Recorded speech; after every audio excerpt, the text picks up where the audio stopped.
and it's kind of a bit of a long story, but I grew up in the hospitality trade.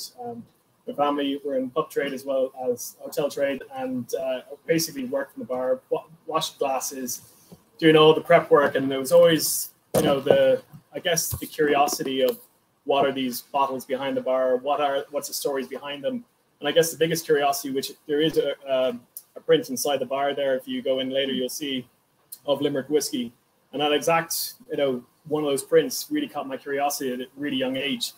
And it was something that sat in the back of my mind. And then, you know, having a love of history, love of the actual science and everything that really, I guess, makes whiskey what it is. Just, you know, it was inside of me. And, you know, my first venture into the world of whiskey was in 2007. I was living in Austria at the time. And again, seeing that print again in a bar in Graz in Steiermark. And I just thought it was just kind of very serendipitous, I think. And friends of mine going, "Oh, this is where you're from?" I'm like, "Yeah." And they're like, "Can we get one of these bottles behind the bar? Can we taste it?" And I'm like, "No, it's not around. It's gone." And that's something that kind of kept, you know, popping up. And I just said, you know what? I really want to make this. I really want to revive Limerick whiskey, and I want to do it in an authentic way, a way that was true to the history, the heritage, and also something that really had roots, you know, in Limerick, and you know, starting in very, very small and organically, and seeing, is this even possible? So back in 2018, quit the day job, became an educator in spirits. I went off and I guess the educational side had already began years before, kind of going to distilleries, doing a number of courses, but I decided to make it my profession, really. And I went off and got qualified from a number of bodies, and I decided to actually found the Irish Whiskey and Spirits Institute. And my day job, as you could say, outside of the actual brand, is I train brand ambassadors, I train people in the industry how to assess spirits and their quality, and what makes them, you know, what makes a very good spirit. So this is what I do on my day job, and one of my long-term passions is reviving the whole process. So the brand itself, I really looked at the past, and I wanted to make sure that you know, each of the bottles really symbolized and explained in the details of the product, you know, what you know, how do I say it, the little nuances of the brand. You know, like I went into the archives of Limerick and I found invoices. I found the smallest of details, like the tokens that they used to use for the sale of the spent grain. And all these little things I used to design the bottle, the label, the branding, and the very first label I designed fully myself. And the first bottles I actually filled myself by the help of the guys down in West Cork, who I literally ran a funny story. It's pretty much nearly, it was 2019.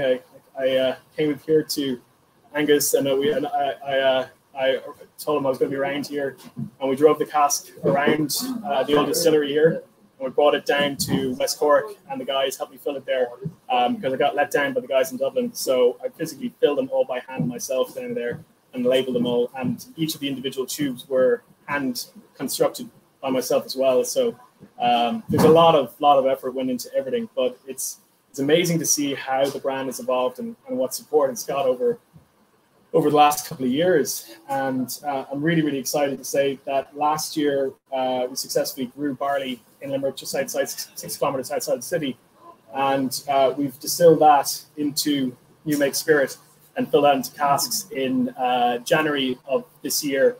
And so Limerick whiskey is reborn. It's not distilled in Limerick, but it is made from the raw ingredients. The ingredients are, you know, they are the I guess the sun, the air, the wind of Limerick that has gone into the raw ingredients.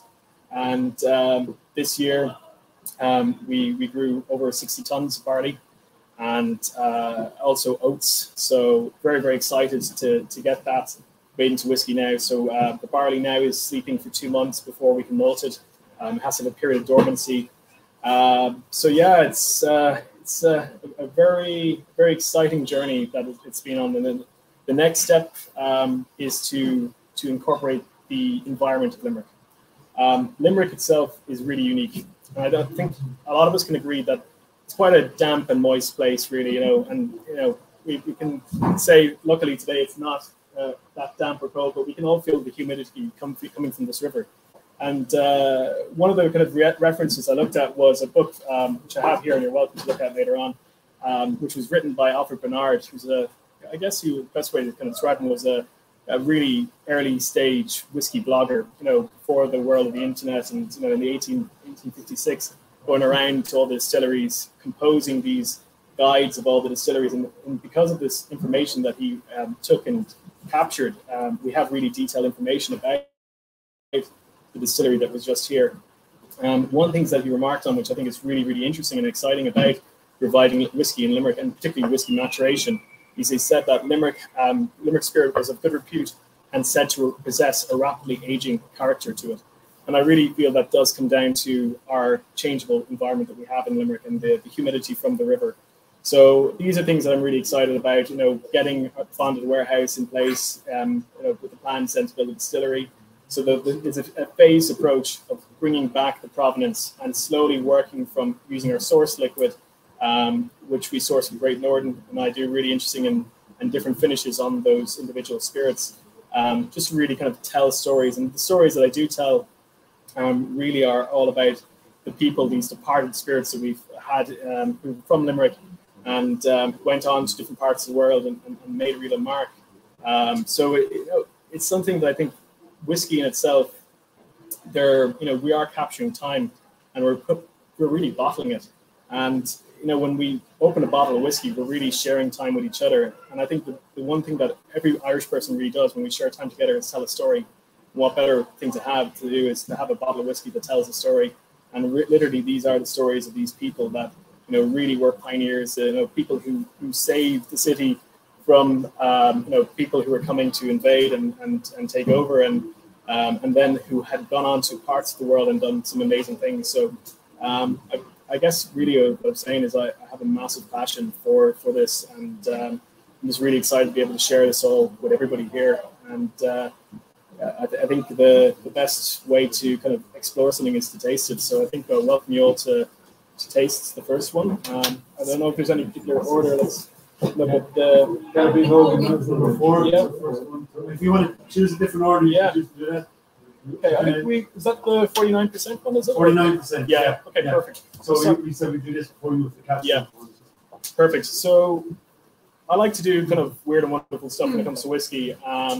This particular whiskey was actually taken from a 225-liter French VS Cognac cask, and it was filled with 2016 double distilled malt. What I wanted to do was to kind of really highlight the difference between what is the spirit like when it's a cask strength, and then have a reference when it's cut down over a period of time, cut down over 6 weeks. So what's really interesting about spirits is that if you just chuck water into it, it can become quite soapy. So if you gradually kind of massage the whiskey, is probably the best way to describe it, by just gently adding water, you can bring it down to a strength that will really, I guess, preserve the character, but also, really make it that bit more enjoyable. So if you have the cask strengths and the non-cask strength, you can actually compare and contrast and see how they differ. So that's something I will welcome you to do with a bit of water that you have, is that we can actually see how the whiskies change by dropping a little bit of water in. But the first one we can enjoy as it is, and then we can drop a little bit of water in and see what you think, and just see how it evolves, really. So what we'll do is the number 4. Just pour this in a little bit. So what's interesting about cognac is a very, it's like whiskey, has a set of very defined guidelines of the construction of the spirit. French are very, very passionate about how they do spirit production, and they can only distill from the months of the autumn season, from the harvest up until the 31st of March. So the rest of the year, they're actually playing around with their casks. So this is something that you can see really interesting characters and flavors developing. But a VS Cognac, we will see kind of bright floral characteristics coming across. With a double distilled malt, you have these lovely ester characters, so these fruity characters that come across on the nose, as well as the French. They have seasoned oak versus America. So America will do is actually they'll kill and dry majority of their casks, and well, I should say the wood that makes the casks. So the way to compare that is that the wood maintains a lot of the character of the tannins and the vanilla characters, which are really, really bold, where the French will actually season the wood for 2 years out in the open. So the rain and the elements will actually mellow the tannins and make it that bit more gentle. The Americans will char their casks, where the French will toast them. So there's some massive differences in how you actually work with the wood. And that's what makes it really interesting, is that we can see all this wonderful characteristics that's coming from this toasted wood. But I welcome you all to first assess on the nose and really observe those really kind of really bright characteristics. What I would say is that really fresh, grapey character. You also get the lovely malt, fruity notes as well, fruity esters. So again, those esters are really coming from fermentation, and when you double distill, you're preserving a lot of that big, bold nose on it, really. So there's some wonderful characters there on the nose. I welcome you all to have a little taste, if you like.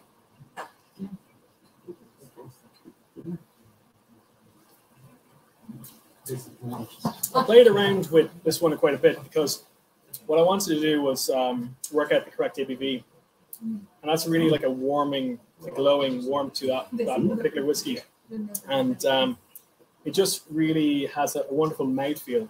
And when you think about spirits, we kind of forget that our mouth has this wonderful means of actually assessing the oils and the viscosity of the liquid, and this really does have a lovely mouthfeel.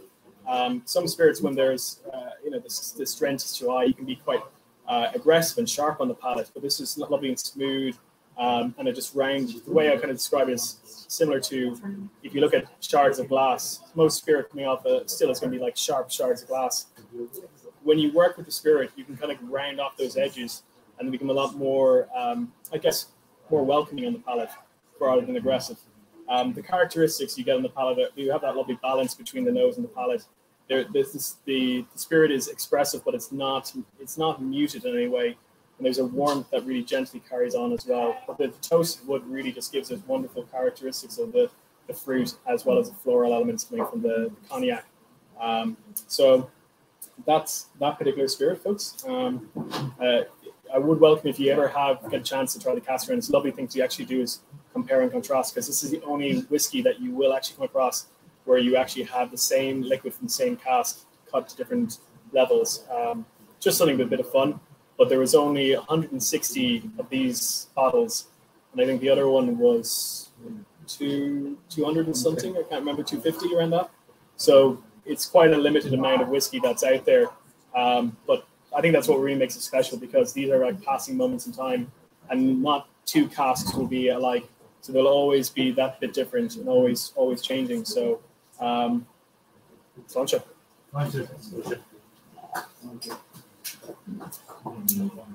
Is this the first whiskey that isn't cask strength? Yeah, it's actually kind of. It's a lot of people don't really know that it exists.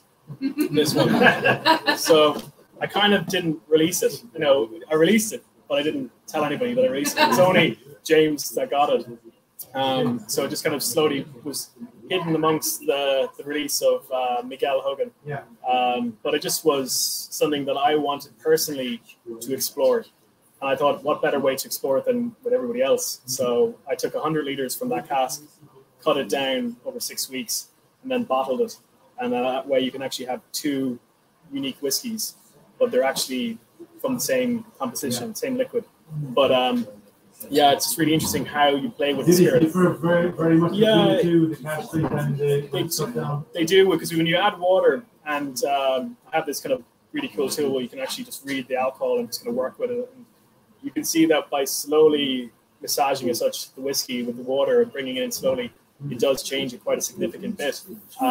But it does it in a way that you couldn't achieve it by just dropping a little bit of water at home, and it just changes it in that kind of nuanced way. So yeah, it's a bit of fun, fun that everybody can enjoy. So that's the passion and the interest, I guess, that I have for whiskey, that I kind of want to do stuff that some might say that's not commercially viable to do that, and not really. It takes. I put a lot of effort into a release, and that amount of effort that goes into one release, people might do that once, and that's it. I do repeat that over and over. What you might realize that every single bottle of mixture so far, he has gone into the detail above and beyond everything. The bottles sit there. He's actually gone and sourced nothing. He's gone and sourced the paper. He's gone and sourced the badges you have them hand done, and he basically spent nights going through them in detail. And every single package that comes up to me, it's like it is there's a little badge you have here in every single bottle. There's the string that goes around the bottle for the tongue depending on it. The detail on the back, the numbering, everything is done. Then you'll see on your, if you have it, if you're looking button up at bottle, you've got the number of the bottle on the top of the cask. You've got the number of the bottle on the bottom. If you look at the tag on the bottle number is there. Here's the batch number. There's nobody else going into that. The tube, yeah, you don't see a bottle around the tube. No, unless you do. Yeah. You have any? That's the thing is, my logic works.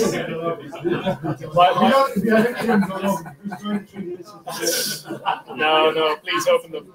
My logic was like, I'm very condensing a long story. I had one of those life moments where I got into art college years ago to John Leary School of Art and Design for model making and set design. And I turned it down for business studies for marketing and entrepreneurship in UL. So I guess I was struggling. An artist inside that was kind of put aside and kind of had that passion to do stuff creative. So there is no design agency. It's this is my vision, my design, I have luckily now working with a good graphic designer who can help me put things into the way I want, because there's simply not enough hours in the day, and I have 2 kids now, and it's kind of starting to take just 2 kids, just 12 days old. So congratulations!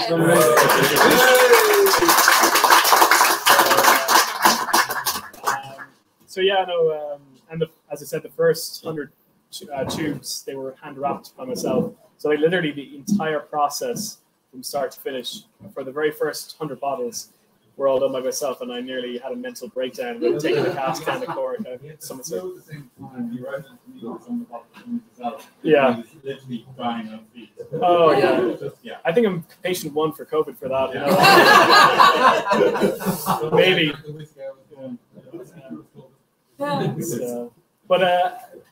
But simply put, it's really is a thing of passion, and I don't think any detail explained can actually kind of I can't even get the words. So you can see what sleep deprivation does, but I can't get those words across. What I'm trying to say is that this is not just a bottle. It's I designed it to be a piece of art that looks as good as it is, and it should taste as good as it looks, and it will sit on your shelf until a point that you decide to open it.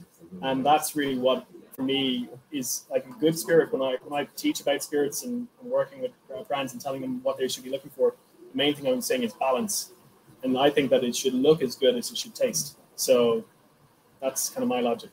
But anyway. Each release has its own story. Yeah. There's a story behind it. Galloping Hogan. Do you want to maybe go through that?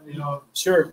My mum is from Doon, from East Limerick, and I grew up kind of hearing the stories of Galloping Hogan, the rapparee, and Galloping Hogan, very interestingly enough, defended the city, and during the Williamite and the Jacobite War, and pretty much the determining factor of I guess the way Ireland and the UK and modern world is shaped. Really, it was down to a few men and a few women defending the city, and really just Galloping Hogan was one of these people, and he was a master, a horseman. Knew the lay of the land of Limerick really well, and there was a kind of a message that was sent to the city and to Sarsfield's troops that the siege train was coming, and it was going to basically breach the walls of the city. And if they didn't stop the siege train, these massive mortars that were coming, the battle was over. So they snuck out under the cover of darkness. And if you ever go out to Killaloo and back here, you'll see all the way out into East Limerick, out to Ballinity, this trail that the horses crossed the Curragara under the cover of darkness and rode all the way out to Killaloo, up across the hills there and all the way out to Ballinity. So they really covered quite a distance of land, and they came across the camp.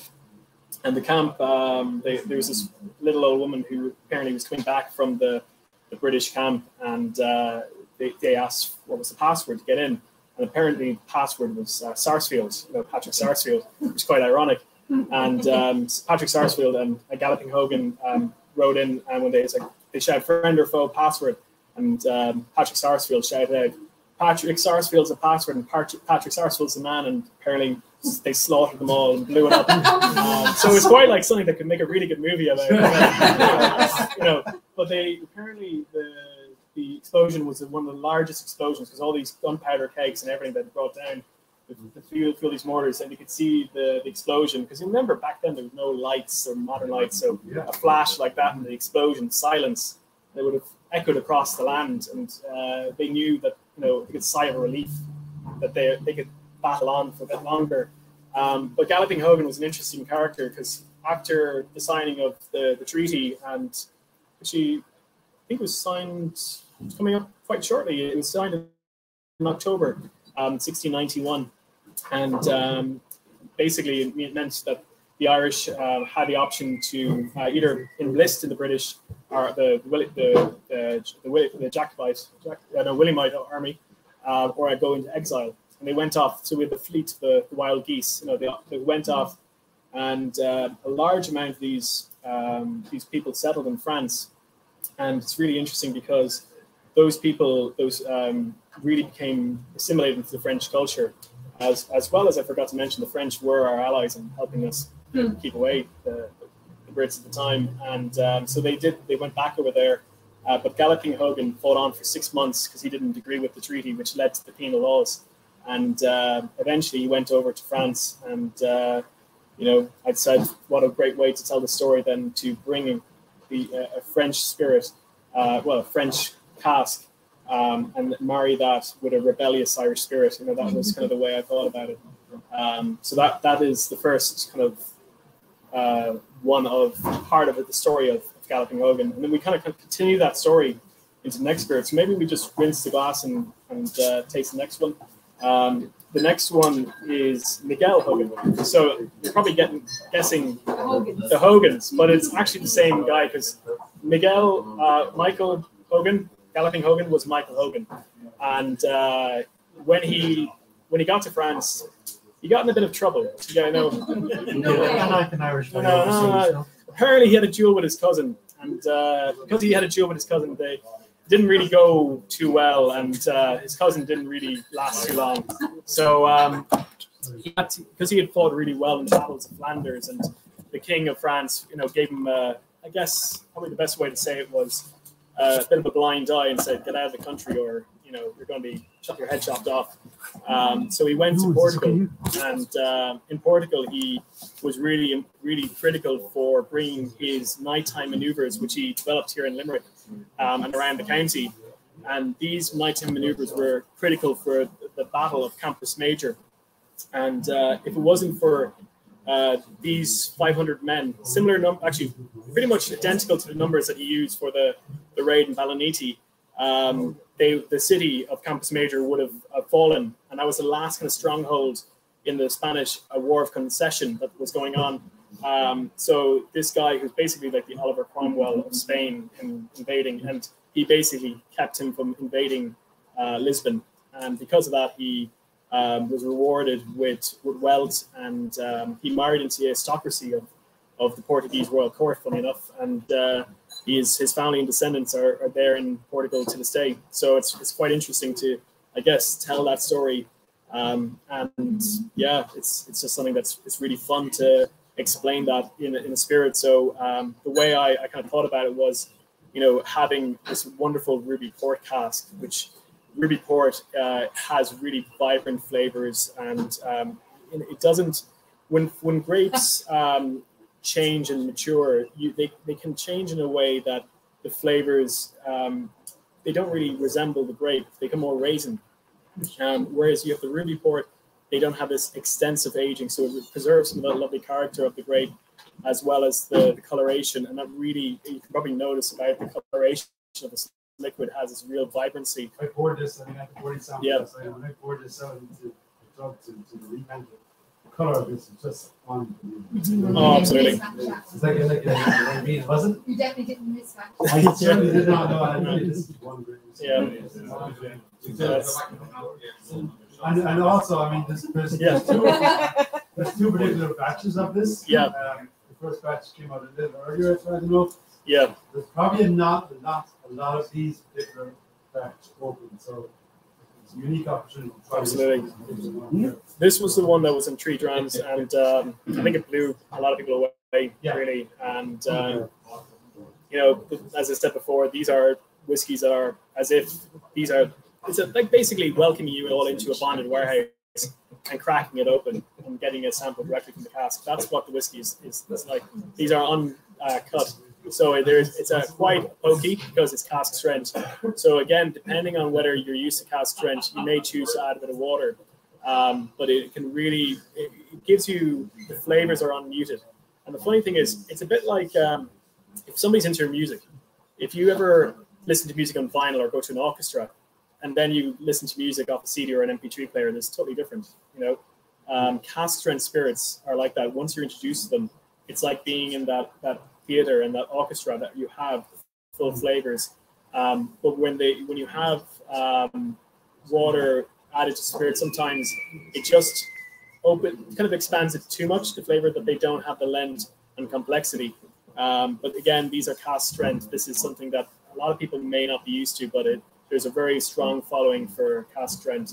I think you will see a lot more people, I think Sailor Home will be doing some cask strength, and I think that'll be really interesting to see how those flavors really express themselves, because we're doing some really interesting stuff there. So yeah. Used to work with wine bottles up there. He's a crusader for this cask strength crusade. People have been great realize, getting to taste the essence of the whiskey that's come straight from the cask, which is a privilege, which a few people have been privileged enough to try. If you've gone to a distillery and they've opened up a cask and they've tried, and it's something very, very special. Like it's apart from Hogan, I think the rest of them all cask strength. Absolutely. So you just have to be wary, because there's a historical medical study of a direct correlation between the increase of liver disease and the introduction of cask whiskey.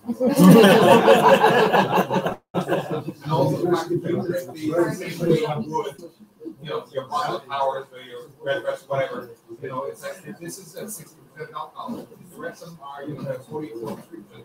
You have to be careful. And it's very simple to sit down and sip, So should you water them? No. We put it on the shelf above you, so you actually gotta get up and then taste it. Yeah. And you will, with something like this, you will sip it the same way. You just got to start out very small. Somebody at 200 ml.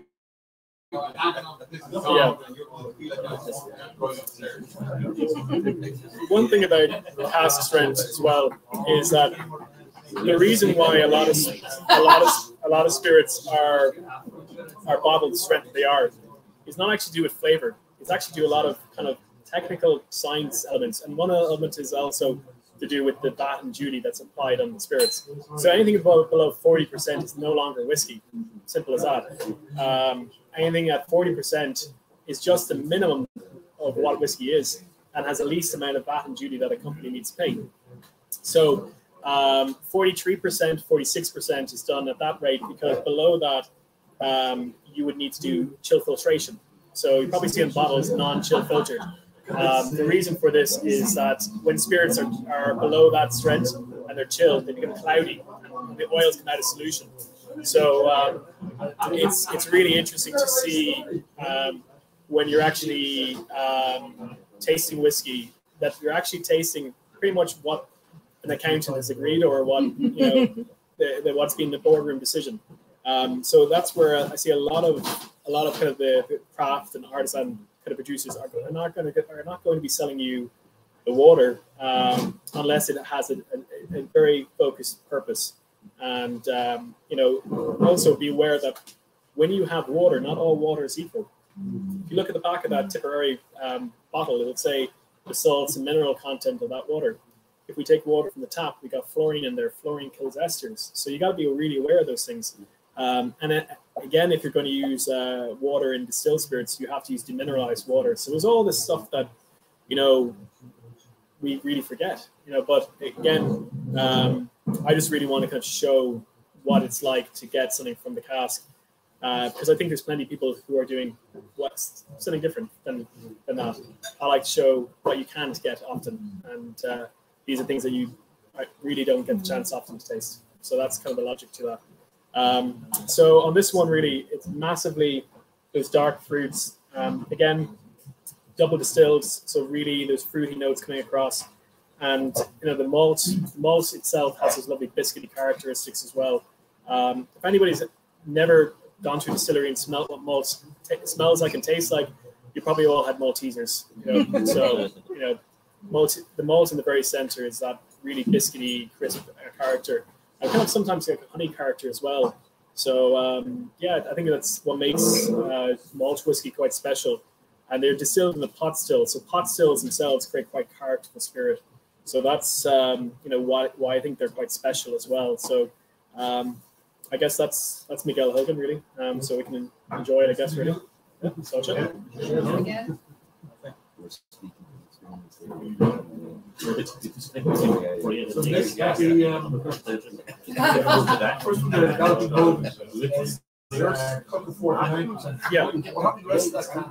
that was bottled at Cask ready to release. It was Galloping Hogan as well, but this one wasn't. It was basically, it was released without being kind of told about it. It was just something that I wanted to do myself because I wanted to taste the difference and explore it. And I also wanted to welcome other people to do it as well. And it was something that James exclusively had inside of Fine Wines. So. Can I just make one? None of these are available in my shop. Yeah. Unfortunately. They're sold out.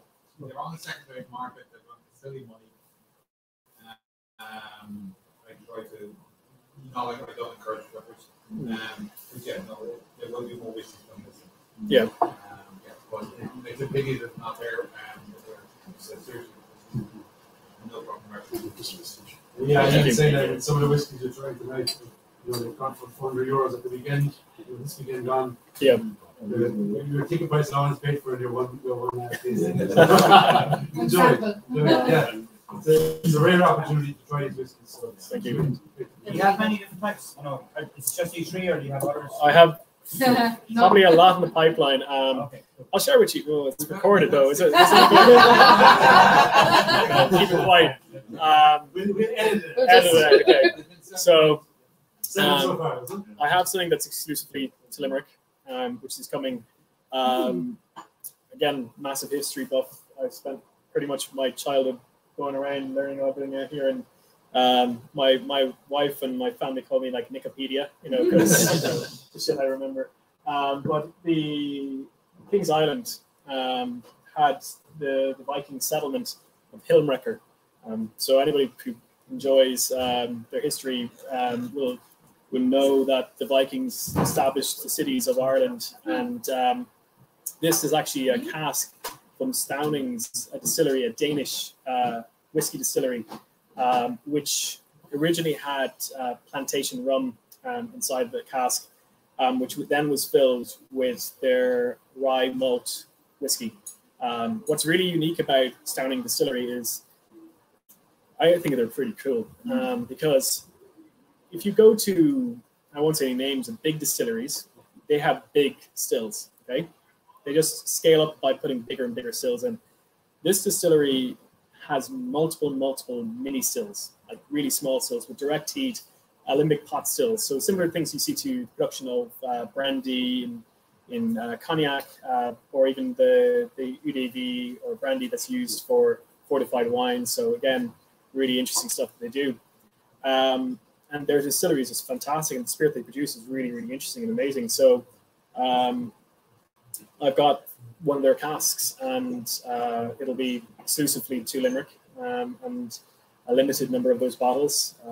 I've also got a peated bourbon, peated bourbon cask, which is completely unique. So I've the great thing about the day job is I get to meet really cool people in the industry and become friends with them and hear what they're doing, what's interesting. And I'm like, any chance I can have one of those casks, please? So I've got these 8-quarter casks, which are peated bourbon, which have come from Kings County Distillery in Brooklyn. And this will be in tribute to John Wolfe Ambrose, who is from Newcastle West, who emigrated from Limerick and through Cove and Cork and went on to New York, and really is an interesting character because he designed all the port of New York and developed all the deep waterways out of New York Harbor. And if it wasn't for his engineering and his creativity, that New York wouldn't have become the superpower that it became because of those trade links that were established. And those casks have literally followed the same waterways that he laid down to bring him back home to Limerick.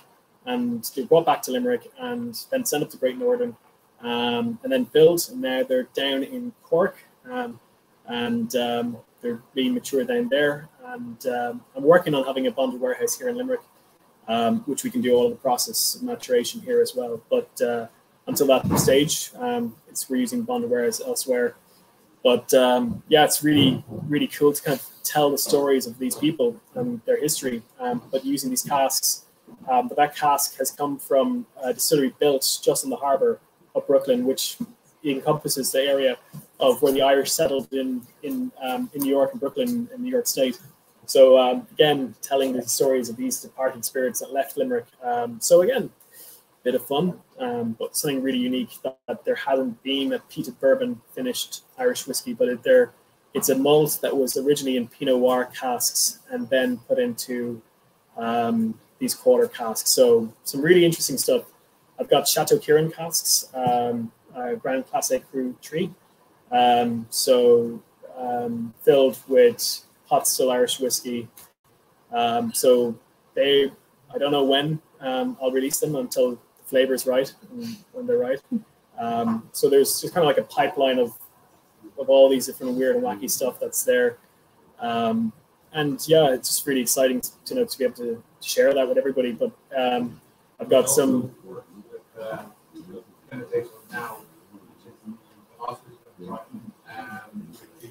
Yeah. Yeah. So there's a couple of caps of them. Yeah. Another caps of their Western Herd. Stout, and then also Western Herd. They're all coming online, but we will have a Limerick hopefully before Christmas. Yeah. Which will be just available through me and Brian. So we buy him drinks basically as well. There'll be no list, there'll be no internet, there'll be no phone. Yeah. They'll literally go on sale on Saturday morning. Because if that makes it fair. Yeah. 90% of people who go work, and will go on 10, and you'll be limited numbers per person. I'm not going to let 6 people walk out with 6 as well. Yeah. It's probably 1 or 2 per person, depending on what allocation you have and the interest on it. And I will be taking the list of anybody, and that will be it. Yes, as members of the society. I'm sure we can get an email. The information will be put out there absolutely well in advance. So What day did you say? What time should we start camping outside at? Yeah, absolutely. I think the guards involved. Yeah. No, it's like Pitch the tent. some of the stuff mixed up. Absolutely still. I mean, I haven't had. Out of the 7 already, but that being released there hasn't been one person come back to me in the store about something like that. The last one coming right now, Hogan the Brave, is I'll let Nick explain what. Yeah. A question from Would there be a certain process you use when you think that a whiskey is ready to release, or Would you just use your natural kind of gut feeling, or it's taste really. You like, I've gone through a long process of acquiring a skill set to assess the spirits, and I will assess them blind. I'll get the samples sent with A, B, C, and so on, and then I'll assess them and then make a call on it and really look at how the flavors are expressing themselves. And when I do teach about spirits, I talk about how a spirit is like a character, and characters have different elements of the story. And if a story isn't clear and precise, then the spirit is not composed correctly. If it's too overwhelming and too overpowering, it's just like noise, and then it becomes generic and simple. So you have to find the right balance and nuance with the flavors and how they express themselves. So, there's been one, like, you probably wonder why there was the Golden Brave was only one cask. It was just that I decided that the ones weren't ready. There was other casks that I had in pipeline, and I could have, put 2 out. And it's all about quality versus quantity, and hence why there are only single casks going out versus 500 of the one particular bottle. It takes time to kind of figure it out, but then it's also working with the right raw materials. Again, it's like all of us cooking. You go to best places to source your ingredients. You then, if you're looking at cooking, you use your seasonings lightly. You also be aware of the timing of the year. So with these quarter casks that I filled, I didn't fill them in the summertime because, again, probably a bit of a longer explanation, but when you mature whiskey, it's like brewing a cup of tea. Think about it, if you have your liquid hot, it's going to extract a lot more color and flavors from botanical, and that is your tea. But in this situation, the botanical is the wood. So I don't want my casks to be too warm, and we had some really warm weather, and I'm really glad I didn't put it in then, because the oak, virgin oak, American oak, when you have a bourbon, you will really identify those big vanilla characteristics. But when you mature them in more milder, wetter, kind of cooler months, you're getting a more mellow influence, slower extraction, slower massaging of the whiskey as such. It's not this, bang, and that's not what we want. It's like slow cooking meat. If you like slow cooked meat, everybody would know how good that meat is in comparison to, I don't know, chucking it in the microwave and turning it on for 10 minutes. If you put your whiskeys in the colder barrel, yeah, and during the summer the temperature goes up, yeah, does that change the flavor as well then? Yeah. Or you have like cold barrel in the winter, yeah, and then in the winter it goes, in the summer it goes high and then go low again. absolutely, yeah. Is that like, It changes. It's does that make the flavor more intense, or? It's really interesting, because if I had a store here, just right on this waterways here, and I had a line of casks all up by the back of the river, and actually I would welcome you to all your sheets of paper. Feel your sheets of paper. Feel how the moisture is getting into that paper. And eventually people closer to the door will be drier. So you'll notice that casks that are more closer to different environment will have different profile. A lot of the bonded warehouses have metal ceilings like this. And if anybody will notice, probably in here in the summertime, probably put your hand up there, it'll be warm. So if you have your cask stacked, 7 high, and you have a cask at the very tip top, that cask is going to be more reactive than the one at the very bottom because of temperature. So there's a load of factors that go into play. That's why I can't replicate exactly every time the same whiskey in a time without applying some type of form of blending. And that's not what this is about. This is about expressing whiskey in its raw state.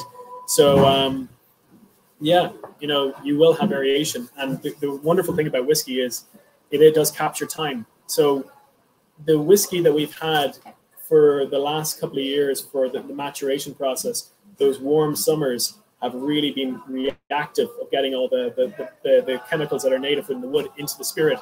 And then the kind of colder winters, the cask goes for a bit of dormancy. But typically speaking, our temperature in Ireland doesn't really drop that much below 12 degrees, and 7 degrees is when the casks are active for.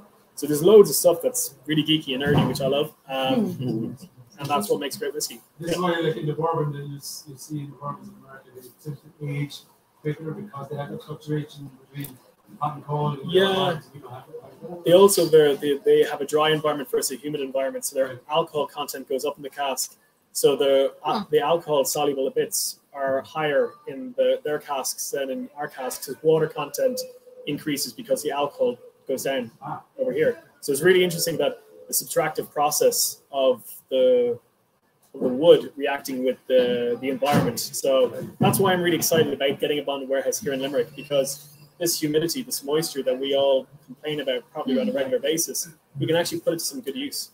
So, you know, that's the exciting thing about it. Sorry. Would you actively so move whiskey around to suit the flavor profile that you want, and Yeah. you said the time of year, maturation, temperature, all that kind of stuff. Would you actually actively move around? Not as of now, but that's something I want to do when I have my own bonded warehouse, because I'll have that autonomy and flexibility to do.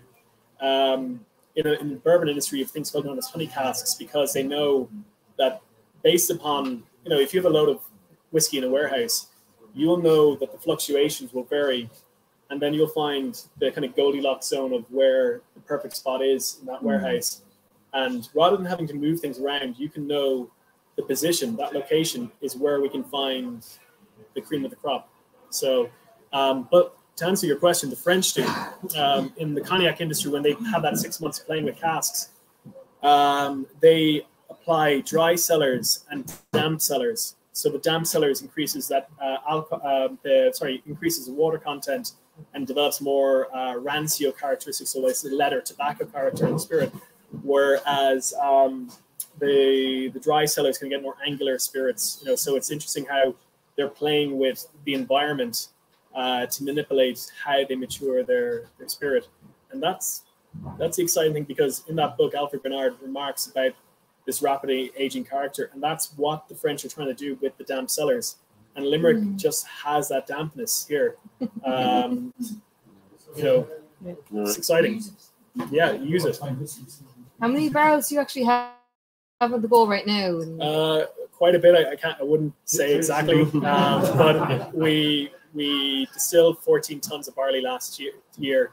This year, 60 tons of barley will be distilled, and be quite a bit. And you know, as such, these releases are all helping fund the more long-term, strategic, provenance-driven project, which is actually, you know, going out to a field and planting it with barley and with oats and making that into whiskey. You know, we forget that quite a bit of our whiskey is made from oats and malt that may not have been grown in this country, but you know, using raw ingredients that is from physically just out the city, and that is as close as you can get to distilling the flavor of the land into a bottle.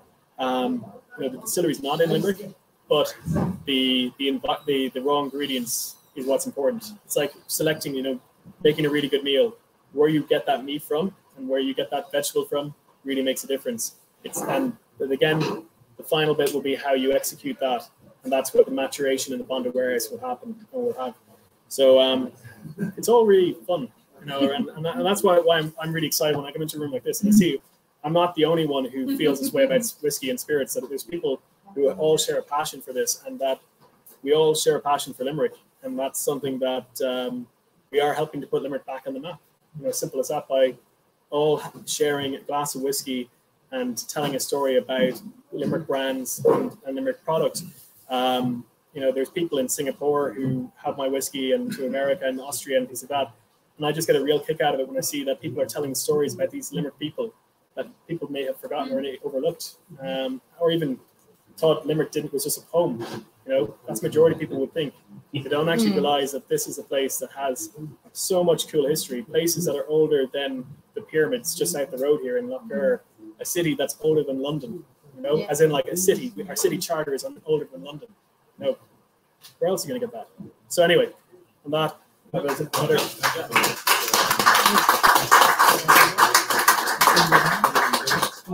Sure. Did you say it's double distilled? Double distilled. What's the rationale for it? I don't know if Irish whiskey is Sure. double distilled. What's the reason for that? Well, it's a misconception, a well-marketed thought that Irish whiskey is all triple distilled. Double distilled is something that would have commonly happened. Triple distillation is further refining a spirit, and refining it doesn't necessarily mean that you're gifting anything. It's actually you're taking things away. You're subtracting character from the spirit. And sometimes when you pull too much back, you're losing all these fruity aromas and really expressiveness of the raw material. So if you look at column still distilled spirits like vodkas, they're distilled to 96%, and they're like multiple distillations. So if I wanted to remove any character from a spirit, I'll just distill it more and more and more times. There may be some benefit to that, but again, there is a means and ways of preserving some of the character of the raw ingredients by having double distillation versus triple distillation. I like the pot still that I have is triple distillation. For malt, I want some of the character coming through. Funny enough, this one that I'm not too sure if we tasted this or not. I've probably rambled on for too long, but Which one is that? this is the the Bold and Brave. Yeah. So Bold and Brave, it's actually quite, I guess, a really interesting story, and I think Kieran will know the Brazen Head story quite well. You have Kieran here is head of the was it owner, head of the where's it from? Amnon, From 1985 to 2015. I don't miss it. So We do. So you have a really interesting story of Brazen Head. There's two stories. There's one which you probably will be familiar with as well. We're just down by St. John's Square. There's a John Street. yeah. There's you have is it a Church of Ireland church there? The old graveyard. Now it's an art centre. That's Yeah. So that down there. Grain store building. So just around that location was the site of a battle, breaching the walls of Limerick. And the story goes that the battle was so intense that the soldiers had fled from the breach. They kind of vacated it because it was just too intense fighting. But the women and children and the young men of Limerick, but mainly the women of Limerick, filled the gap in the wall. And the story goes that a girl of 20 summers, a redhead, was fighting at the vanguard, and she was captured and beheaded, and her head was put on a pike to kind of say, "Hey, don't kind of go against us." But it didn't stop the women of Limerick fighting on and defending the city. And I guess in testament to that, I wanted to kind of tell a story about that. And I spoke with Steve at Treaty City Brewery, and I sourced a red ale from himself that we actually sent him the cask, which originally was a bourbon cask that was filled with pot still Irish whiskey that was filled in 2016. And he filled that then with red ale and matured that for near enough to, I think it was about eight weeks, around that roughly, just to impart character of the oak into the spirit, but not too much. And then he released that in December of last, and I believe, James, you had that there. And I took the cask back, filled it with double distilled malt, and that then was released. Was meant to be released in August, but sometimes things just don't work out like that. Just logistics. But I really wanted to kind of have it on the anniversary of the 26th of August when the women of Limerick had defended the walls. But it was released in September, early October, and it's a really, really beautiful spirit in my opinion, because it has this complexity that comes across from the pot still, which gives you a lovely spice and creaminess as well. And then you have the red ale, which you have this kind of molasses kind of characteristics as well, the kind of toffee characters, and then followed in with the double distilled malt with the fruitiness. So it's really interesting how it carries on this quite long length to it. I'm quite pleased with it, and yeah, I guess it was kind of like an omen, kind of that I released a whiskey to the women of Limerick and then had a daughter after. So yeah, cheers. With the whiskey, with going to the red ale, if you, I mean, obviously I got a bottle of it, but I can't beat the way. So should we drink now? Or should I drink it in a couple of years' time? Again, it depends on how thirsty you are, I guess. That's one thing. But the red ale it's been matured in spirit, like a spirit is. So the flavors and profiles are going to be maintained. The interesting thing, which you forget, is that spirits do continue to alter in glass.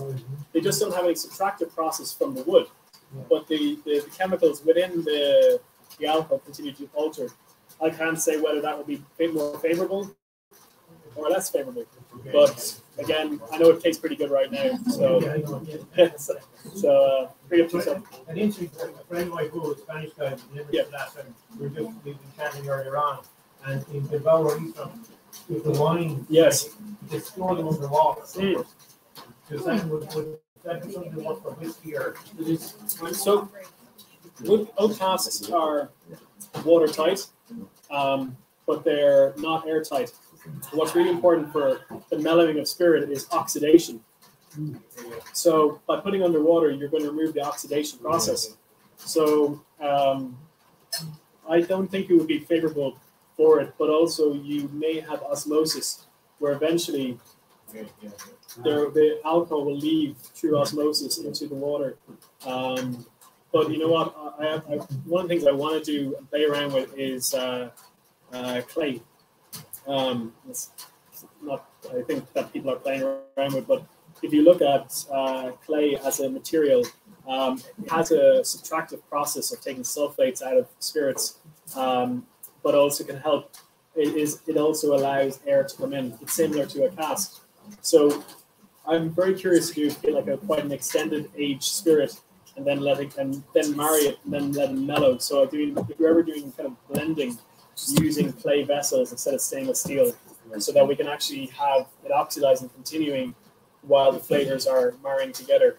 So again, kind of the educational nerdy side thing, and looking at other spirits going, what do they do in Asia? They know for their baijiu, they mature in clay pots in caves, and they bury them. So it's kind of similar to your question, but it's just about finding the right medium. It wouldn't have any additional years, but maybe a bit of fun to do. So that's something that we could do. Would it make any difference where you go back years ago, all the whiskey was stored in stoneware jars? Yeah, absolutely. I mean, which is away from light. Oh, that's kind of where the inspiration kind of came from, because when I was looking at the stoneware, they are glazed. So the glazed stoneware, those ones won't. They will have are they glazed on the inside? They're not glazed on the inside, but the outside are. But if you get unglazed ones, that's where you'll have the oxidation coming through. But you won't have it if it's glazed. But the surface area of the inside of those stone earthen are rough surfaces. If you hear, and I'm sure you've had one of the foot fallen, and some fella, you'll feel the rough surface, and that will help take some of the sulfates that mellow the spirit as well. So I think that that's something that we might be losing a trick in whiskey, that we're not storing in earthen clay pots. I think it's something to play with, but just these are things that I want to do as we develop the brand and have our own space to be able to have these vessels. Yeah. But it would be interesting to see, like, if you store one, if you get a mix, and then you store one, Yeah. Absolutely. Two flavors come out of it. Yeah. You're doing this through your release at home, even Yeah. where you're taking it from stage to stage and staging in years, and Yeah.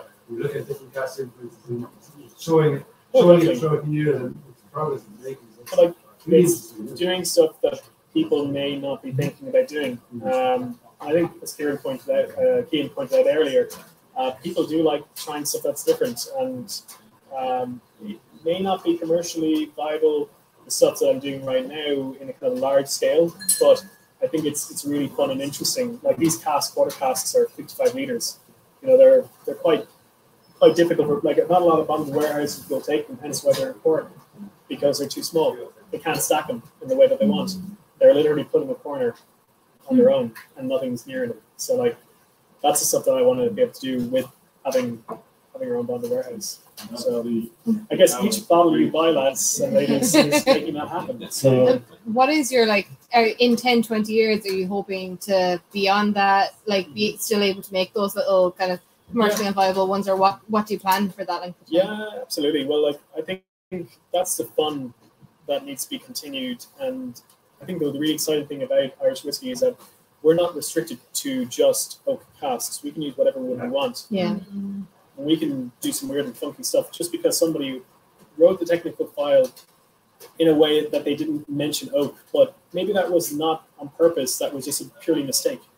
But that very happy coincidence, or maybe purely thought out, I don't know, has allowed us to use these interesting casks from around the world and using interesting finishes. So I will want to continue that. And what I guess this whole process right now is learning what is interesting and what works in a smaller scale, and then going, you know what, do we scale this up? Which do people really love? Which one is somebody keep going, Nick, when are you going to do another one of those ones? I really love that. And I go, okay, maybe we'll make more of that and put more of that out. So in 20 years, I think 20 years, obviously, type of distillery, to similar size and scale to what was there. This was a 6-acre site, which had molten floors, cooperages, had its own fire station. It's quite incredible. And I think if you're going to build a distillery, you got to do it right. And at the moment, it's doing things like by growing the barley, learning about the literally grain to glass whiskey, and then going, okay, we have learned to master how to cultivate our crop. Now we're going to master how to make our. We'll learn about maturation, and then we'll learn about doing the distilling. And again, this is something I'm 35, 36 in December, 20 years time. I'll be still around, and hopefully, better not jinx myself, But anyway, that's an exciting journey to be on, and to really see where the spirit is going to be, and to have a whiskey that is going to literally follow the years and each second of the time that my children have been on this earth. Would be really cool to taste, in 20 years time or 35 years or whatever, on their wedding day, whiskey that I've made. That's something that I would love to be able to say, this stuff has followed and I can tell the stories about how that has gone from there to in there. So that's where I want to get to.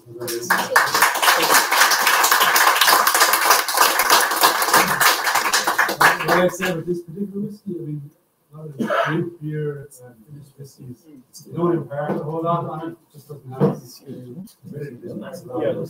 This, like you took it off this. That's what you're getting at. You're getting at, it's like somebody. I have never had beer finished whiskey. Taste as well as it is. Maybe it's the cask strength. You get it at the cask strength, but something I haven't seen from. And I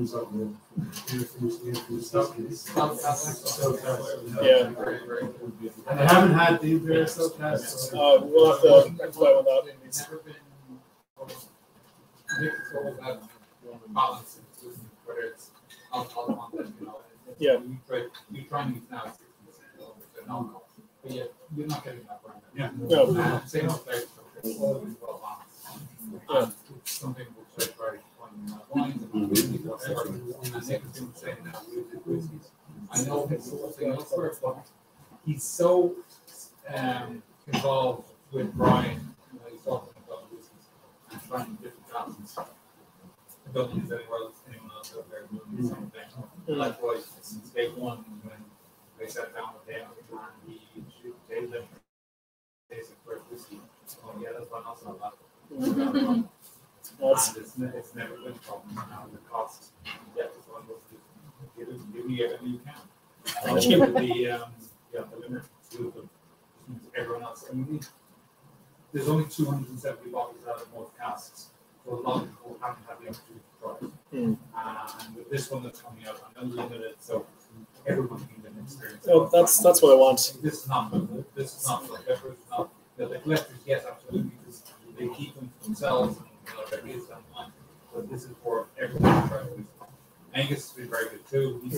have bottles here. It's open, it's open. Hasn't out anyone, you know, like, yeah, that's fine, no problem. Yeah. Then come into me going, again, left. And we will in the future again, you know. Absolutely. And I've a couple of bottles that I've got from Nick. Yeah, one of my very first customers, I've say, and always been a massive supporter. So I want to say thank you. So yeah, I just want to have a quick word. Thanks for Nick for coming along. Obviously, for Keane couldn't make it, but delighted that he could make it via Zoom or whatever. And thanks to Treaty Whiskey, he did a fantastic job, Andrew. I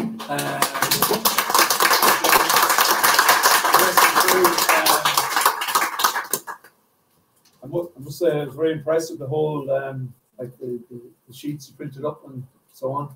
But well done. Well done. Thank you.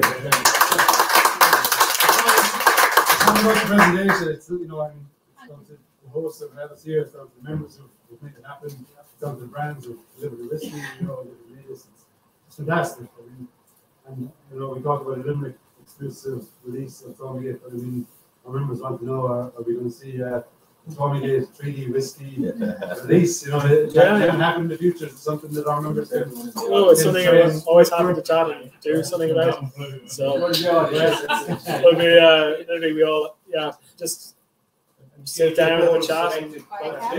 Yeah. Cheers. Yeah, absolutely. Thanks, Nick. No worries. Thank you.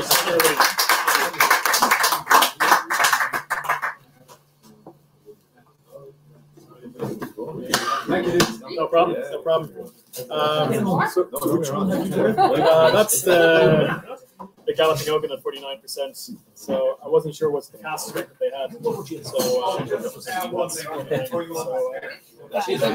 So just explain again the question. So that's the 49%.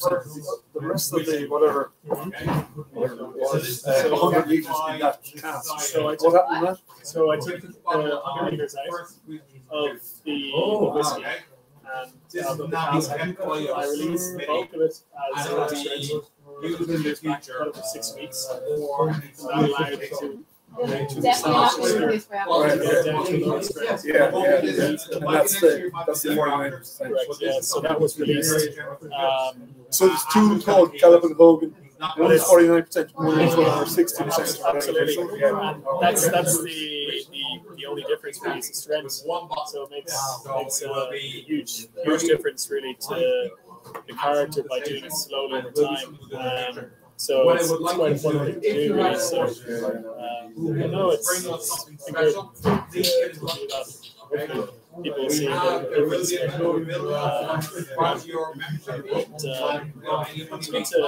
good to get I was a bit nervous, to be honest with you, being a different person than the newborn, going with the rise, the numbers right. I think I'm being able to so thank you very much. No bother. Thank you for coming in, and supplying the whiskey. No, it's pleasure.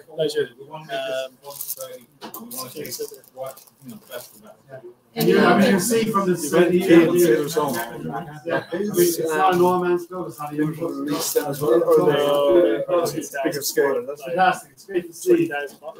Oh, really? I really would know. I've seen it for sale in Right for Limerick whiskey, so. Any hints or spoilers of the next planned event? Or any hints or spoilers of the next planned event? We don't know what's going to happen. Sorry. This is going to go virtual. Would you like to do a food? Yeah, please. You know, this is party where we have a bit of food, a bit of meal. No. It'd be nice to do it. So I don't know how you guys feel about that. Yeah, we need to try and we figure it out, you know. Oh, very good, yeah. And we're not saying right now, at the moment, it's not every month.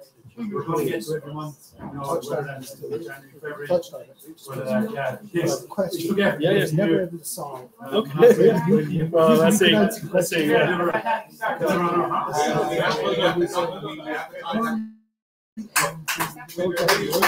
down the road, the art gallery was. I mean, the art college, yeah. Yeah. Yes. So they're the same family. Oh yeah. So I believe this is something that I really figure out is that they had a distillery brewery there. And then it went to, I believe it expanded over here. Yes. So they this was built. Sorry, I just got pop in my mouth. This is a newborn. I'm having to be so careful. But no. No. Sorry, awful person doing like social events. So I think that's perfect. Yeah, no, that's perfect.